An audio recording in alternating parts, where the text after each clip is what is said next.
There is the danger of being a homeowner Christian.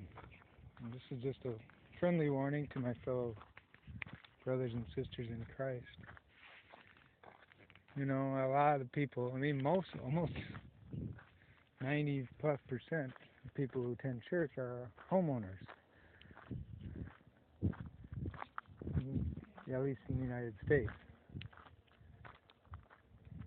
The problem is that for some, their identity is more of that, of being a homeowner than being a Christian, whether they know it or not. And slowly but surely, this allegiance to your property and being a so-called good citizen, good homeowner, you know, maintaining your property, things like that, actually supersedes being a Christian. Once again, whether you know it or not. Even in some cases, maybe in many cases, the pastor as well, it seeps into their mindset. And you say, well, what about priests? They don't own a house. They just live at the parish. Problem is, for too many priests, the parish becomes their property, just like a homeowner. So they're not like living by grace, or they're just thankful to have a place to lay their head at night. They actually start to think of the parish as their house, their property. And you can tell when that happens. And this is a big problem, you know. I'm just saying that, you know, you got to watch out for that. I think you're going to be surprised at the end. There's too many homeowner Christians that God's going to ask you, where was your highest loyalty? To me? Or to your house? Or to your family? To your job?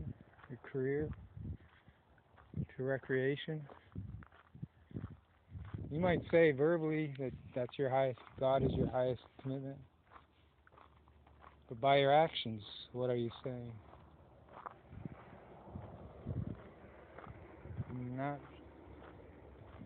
I'm preaching to myself as well, but I'm thankful that I have not.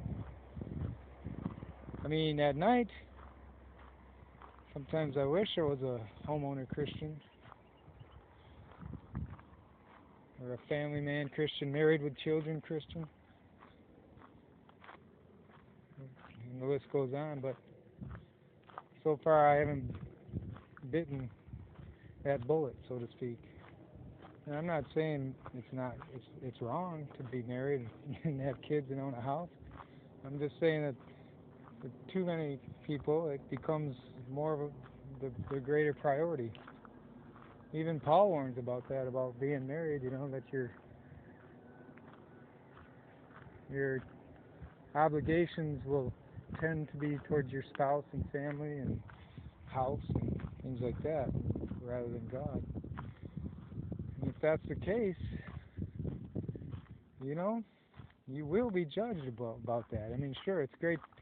You can say, oh, I'm a homeowner Christian, I contribute a lot financially to the church. Well, I'm not sure God is going to accept that, but I mean, it's good, but is God going to say that's enough? Will we accept that as a substitute to sell all your things and follow Him? Most pastors will tell you it's okay because they need the money to run the church. But I don't know if is our definition of the church, at least here, especially here in the United States, become whacked, as they say. The church becomes a matter of property, the building on the end of the block, and church members are esteemed by their contributions to building the church and adding new buildings. And, you know, that's not the way it is in a lot of parts of the world, where you're just glad to gather and have fellowship with other Christians, where you're being persecuted. You're not even allowed to be a Christian in some cases, or have a Bible or let alone have a church building. Persecution in some cases is actually a blessing.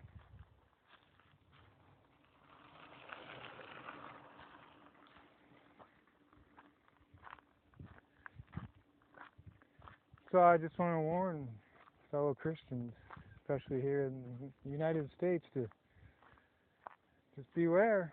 Beware. God be with you and bless you.